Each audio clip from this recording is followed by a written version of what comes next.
নমস্কার, আমি অ্যাস্ট্রোলজার যোগমা আঁখি। আশা করি আপনারা সবাই ভালো আছেন, ভালো থাকুন, সুস্থ থাকুন, এই কামনাই করি। খুব শিগগিরই কিন্তু 2026 আসতে চলেছে।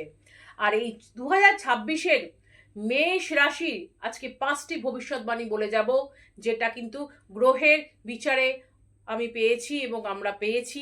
সেটা প্রথম হচ্ছে ভালো মন্দ মিশিয়ে কিন্তু যেটা পেয়েছি সেটা হচ্ছে ভালো মন্দ মিশিয়েই থাকছে। প্রথম যেটা বলবো, ভালো দিয়ে আগে শুরু করা যাক।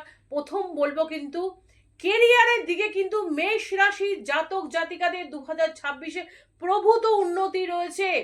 দ্বিতীয় বলবো যে যারা প্রচণ্ড ঋণে জর্জরিত রয়েছেন তারা কিন্তু ঋণ থেকে যেমন মুক্তি পাবেন, তেমনি কিন্তু বলবো টাকার বর্ষণ মানে একটা মালামালও কিন্তু হতে পারেন। তৃতীয় বলবো যারা পলিটিক্স লাইনে রয়েছেন মেষ রাশির জাতক জাতিকারা, তারা কিন্তু বলবো খুব ভালো সময় আসতে চলেছে 2026-এ দাঁড়িয়ে। এবার যে দুটি কথা বলবো সেটা সেই দিক দুটো কিন্তু একটু ভালোভাবে চলতে হবে, সেটা হচ্ছে নেগেটিভ দিক।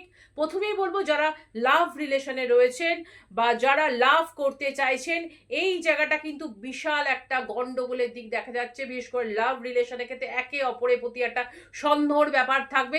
বিভিন্ন রকম প্রবলেমে কিন্তু লাভ রিলেশনে কিন্তু বেশ চূড়ান্ত পর্যায়ে চলে গিয়ে সেটা কিন্তু ভেঙেও যেতে পারে। এবং পঞ্চম যে বলবো নেগেটিভ সেটা হচ্ছে ভীষণ ঝুট ঝামেলা কিন্তু মেষ রাশির জাতক জাতিকাদের কিন্তু এড়িয়ে চলতে হবে, এবং এমন কোনো ঝুট ঝামেলার মধ্যে জড়িয়ে পড়তে পারেন যেটা নিয়ে কিন্তু মামলা মকদ্দমা পর্যন্ত, এমনকি কোর্ট কাছারি পর্যন্ত হতে পারে। কাজেই যেমন ভালো আছে তেমনি খারাপও কিন্তু রয়েছে।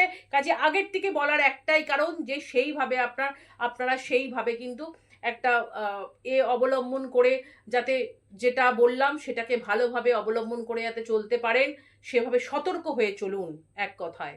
কাজে এই হচ্ছে মেষ রাশির 5টি ভবিষ্যৎবাণী 2026-এ কিন্তু আসতে চলেছে, এবং 100-র মধ্যে 99% কিন্তু মিলবে।